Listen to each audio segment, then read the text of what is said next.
How's everybody doing? All right, I'm back to close out the keynotes this morning. Really excited to be here on day 2. What an amazing event so far. Keith started us off with a pretty exciting discussion about the explosion of data, compute, and AI and how it was going to transform healthcare. Then Dr. Kelly and Dr. Leslinsky talked about how a lack of data connectivity hampered the government's response during the COVID crisis and how important it is to connect the dots between organizations. Of course, Travis Mills, okay, he made us laugh, he made us cry. Be honest, how many people had tears? Yeah, what an amazing human being and hero. So inspirational. And a great example of the healthcare system really serving someone who deserved it. So just wonderful to see his story. Now, of course, puppies, huh? How many people, that was their favorite thing so far, is the puppies? All right, good, you're honest, that's great. And then last night at the Portrait Gallery, really a great event, great evening to connect with colleagues, talk about healthcare and its movement forward. Really a neat event. That was my first time at the Portrait Gallery, and I thought it was really spectacular.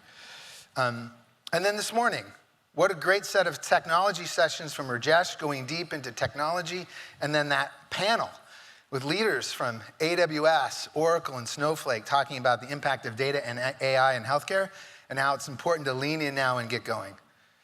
And that really is the essence of Empower. It's bringing together healthcare leaders, technology leaders, and together defining the future of healthcare. And it's really, really bright. So for the next 30 minutes, I'm going to talk through and give some examples of where Inovalon sees the future of healthcare.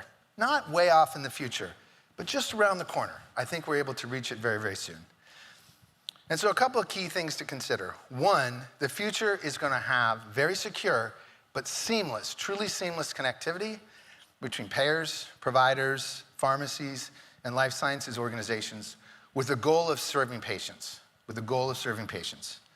But patients are going to play a far more active role because now they have at their fingertips a tremendous amount of information and insights from AI that's going to make them a far more active participant in the care journey. And if patients are a more active participant in the care journey, we're going to have better outcomes and better economics overall. Because now, with this level of investment, patients are going to be able to take care of things that in the past are hard. Like we all know, hey, you should probably work out 3 to 5 days a week. Well, now there's an app to track that. We all know that we should probably avoid certain foods. Well, now there's ways to track that. We all know we should keep up with our meds. There's ways to track that. So really, really important to start to extend that down to the patient so they can be a greater part of the overall care profile. Now, similarly, secure and private access to data information can help families too. Because we all know that families are probably the most important support structure for any patient. And being able to securely include the right family members in your care is going to be an important step of the future. So this future's not quite ready, we're not there today, but we're pretty close. And there's 3 things that are going to define this transition. The first is around the data lifecycle. And Rajesh talked a little bit about this earlier. And this is about creating secure and seamless connectivity across the healthcare ecosystem, and it's being powered by the cloud. The cloud is providing virtually unlimited storage and compute that's going to allow organizations to manage these huge amounts of data that are being generated and analyze them to find insights that you can take action on. That's really important. Now, in parallel, there's real investments in driving better data standards. HL7 for data standardization, TEFCA as a great information framework for sharing information. These 2 things, combined with the cloud, is going to make connectivity across this ecosystem better. And at the end of the day, we want to be able to deliver the right data at the right time to the right person so they can make that right action to have the right outcome. The second big trend is around AI. We've talked a lot about the importance of AI. Keith educated us yesterday that AI has been around for more than 50 years, but the practical use of it is only starting to come into play more recently. And again, that's driven by the access to cheap storage compute and GPUs driven by the cloud. And then the third trend is around personalization. With the ubiquity of mobile devices, we all have them. We now have the ability to touch each individual and give them a unique and personalized experience to help support their care. This is done in the context of security and privacy technologies that are improving, and that's how we're going to really move the ball forward. And so, as you think about how these three things come together, better connectivity, the use of AI, and personalization, this is really what we see as transforming the future of healthcare in the very near future. But rather than talking about it, let me show you what this might look like in action. So, let's start and let's meet David. And so David, as you can see, is grabbing his coffee. He's got an appointment, his annual appointment, a little bit later today with his physician. And one of the things that's important to know about David is he has got a family history of pancreatic cancer. And so for those that know, the early stages of pancreatic cancer are kind of hard to detect. And so David has given his physician permission to enroll him or notify him of any potential clinical trials that would be focused on this area. Well, as you can see, David's going about his day, and he gets an alert, and he sees, in fact, that yes, there is a potential clinical trial that he could participate in, and at his next appointment, he's going to go talk to his physician about it. So how did this come to pass? How did we get there? Well, if we take a look at the head of the clinical trials within that provider organization, they have a patient screener tool. And what this tool allows them to do is navigate thousands and thousands of medical records within the EHR to identify who are the right patients that meet the right criteria for a particular clinical trial. In this case, you can search by condition, by the current state of the study, by the length of the study, et cetera, and ultimately try to identify who are potential candidates within our community for such a trial. Now, in this case, you can see that David pops up, and he's a potential candidate for enhanced proteomics surveillance trial. So, based on that, how did we get there? Well, first, the Life Sciences Organization defines the criteria that they're looking for their clinical trial. They then send that information to the patient screening application, which processes it and then searches through all these medical records to find a match. Once they find a match, they're able to then notify David that he's a potential candidate, and he can come in and see his physician. So David has his encounter with his physician. They talk about the clinical trial, and David signs up. But this was also an annual checkup. So his physician is looking at more than just his clinical trials. So let's dive in and see what this looks like now. We finished the encounter, and here I am in the EHR, and I'm getting ready to create that claim as a doctor. And so I go create the claim. I'm able to start checking off certain diagnoses. Hey, he had no eye issues. He had no ENT issues. Let me go in the pulmonary area. I seem to remember something around bronchitis. Let me check on that. Oh, now I've gotten an alert.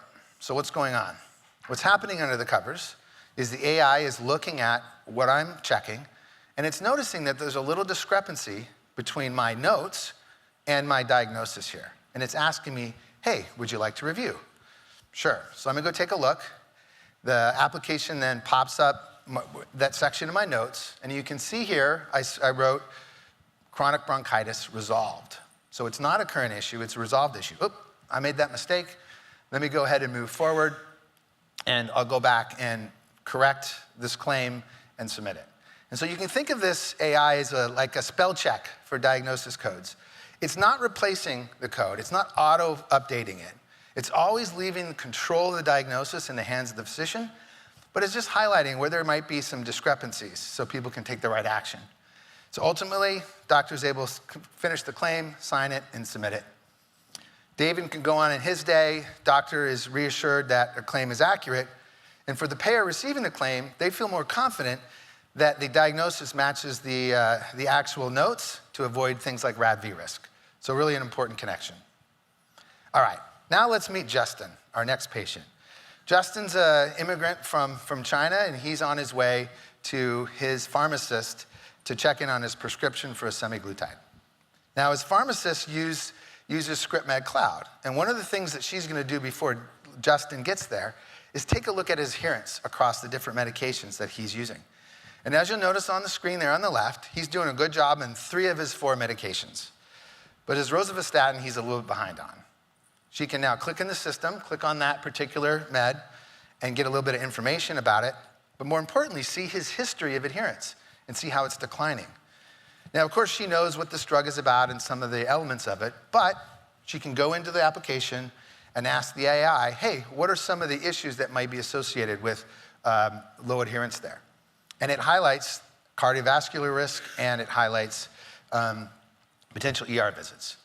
Okay, well now let me go ask the AI, what are some of the benefits or programs that Justin may be eligible for, which I don't always know. I don't know every benefit for every patient, to see what's available. Again, goes into the AI and finds a couple things. One, finds some translation services, because again, Justin's primary language is not English, so that could be something that his benefits manager could help him with, as well as a case management opportunity from his payer. All right, these are things outside of the pharmacy's organization that they're able to access right there in ScriptMed. All right, so she takes a look at that, says, hey, those are both good opportunities. Let me go ahead right in the UI and create a referral for both the benefits program as well as the case management program for Justin to help give him a more complete care. And so not only is she providing him with his medications, but she's also providing with new programs that in this case were outside of the pharmacy's normal operations to support Justin.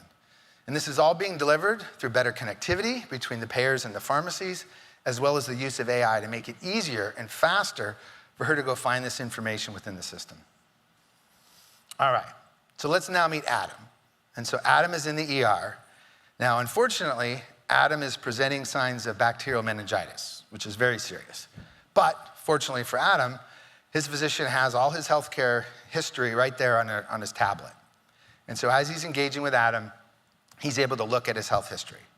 Now, a couple things I want to draw your attention to. First, you can see those top 3 history conditions there are coming directly from the EHR. So Adam has spent time in this health system, and so there is some data within the health system about Adam. But if you notice those bottom 2 lines, those are coming from More Squared. Now, More Squared is Inovalon's data repository. It's the largest primary source data set in the US, and it includes longitudinally linked data about each of these patients. And this history can be inserted into an EHR using an API we call DataStream.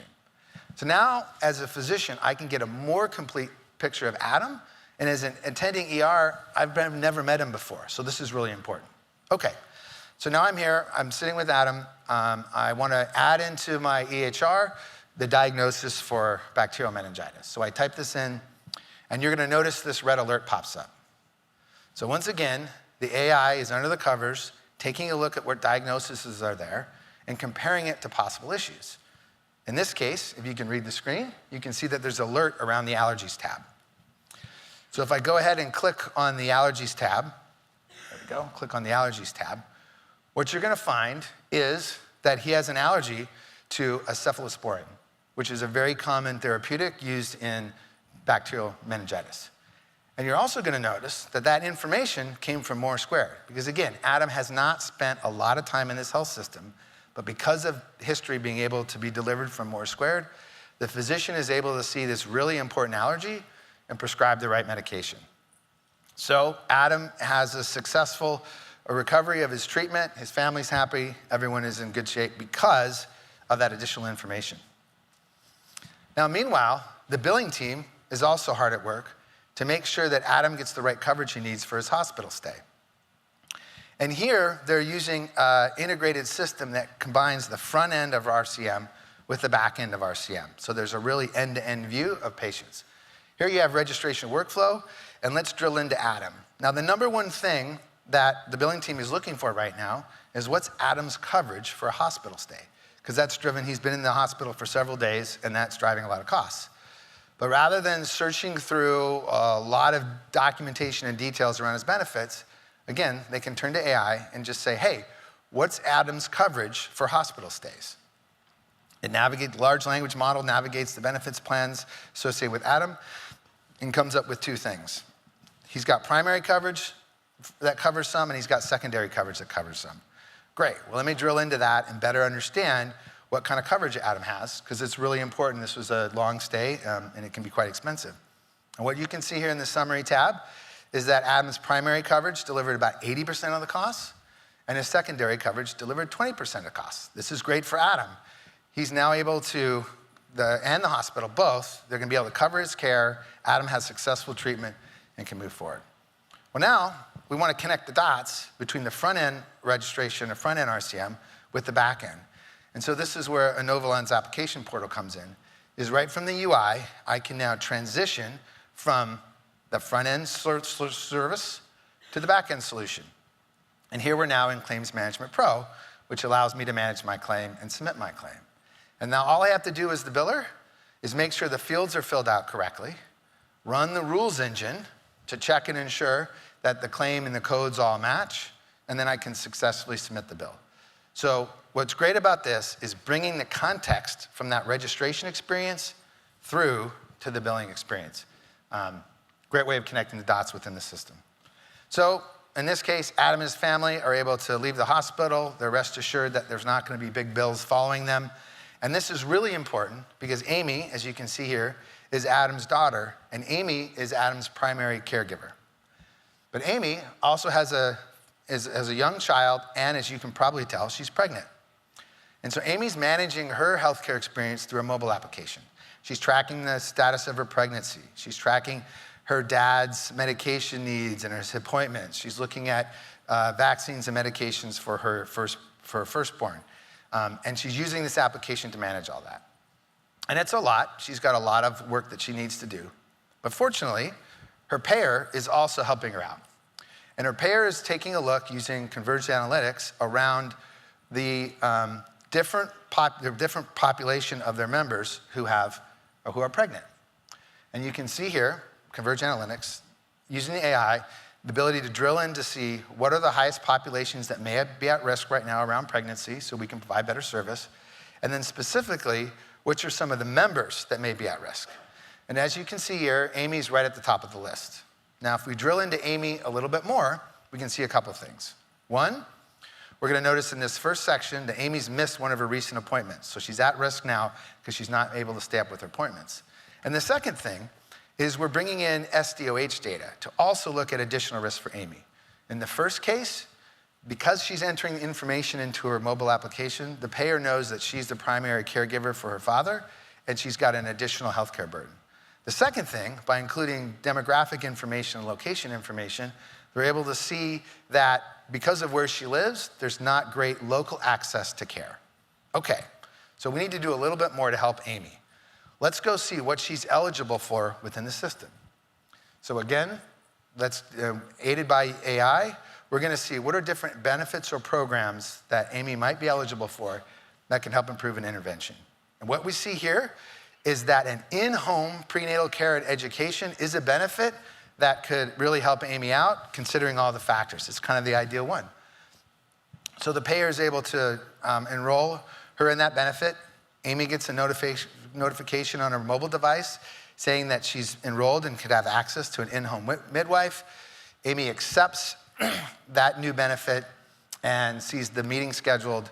A midwife is able to come to her home and help her and her husband through the pregnancy, which results in a successful delivery, all aided by data connectivity and AI. So really exciting outcome for Amy, given the extra stresses in her life. All right, so everyone remember David from earlier, right? David was part of that clinical trial. Time has passed, and now the Life Sciences Organization wants to track and see, hey, how has this new screening protocol been going?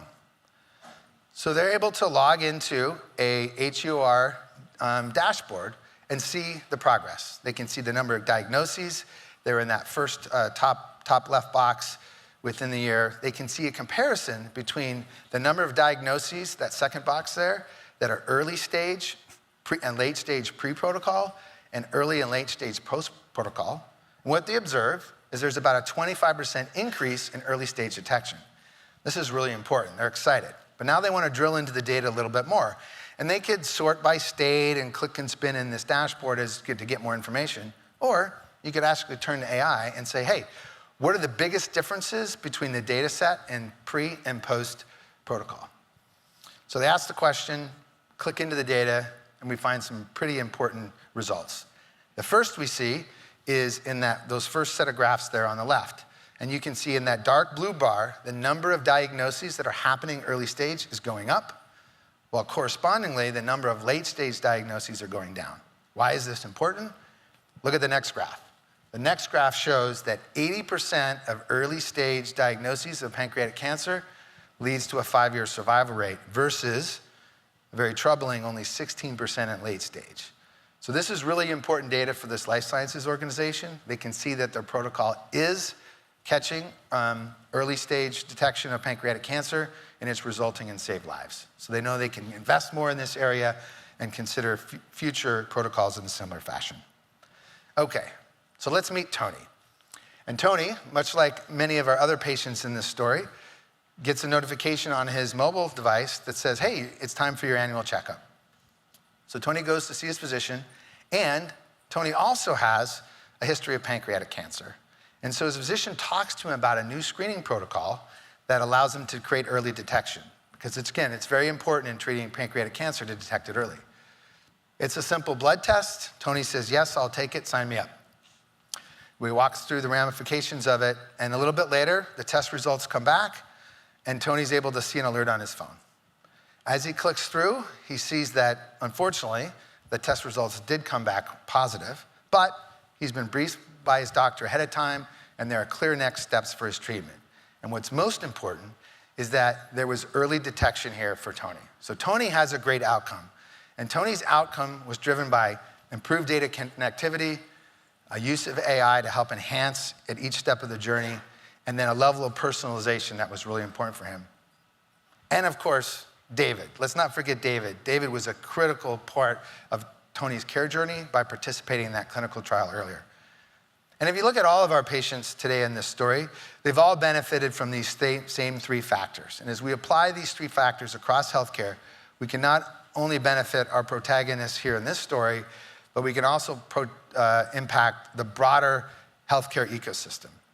And as we think about it, this use of data, connectivity, personalization, helped a payer not only use their claims information to understand risks around a pregnant population, but also SDOH data and behavioral data from the patients themselves to create a better outcome. In the case of the providers, they were able to get real-time historical medical information that allowed them to make the right diagnosis at the time and deliver the right medication to provide life-saving care. In the case of the pharmacists, they were able to go beyond dispensing drugs, but deliver new programs and protocols that extend outside of the pharmacy to create a more complete care. And then the life sciences organization was able to more easily find the right candidates for their clinical trials programs to ultimately deliver life-saving drugs and protocols that helps everyone out. So this connectivity is how we can make a better healthcare in the future. And we can do it with everyone in this room. Because in this room, we have payers, we have providers, we have pharmacists, and we have life sciences organizations. And most importantly, we're all patients. So at Inovalon, we believe data has a story to tell. And we look forward to telling that story with all of you together. Thank you.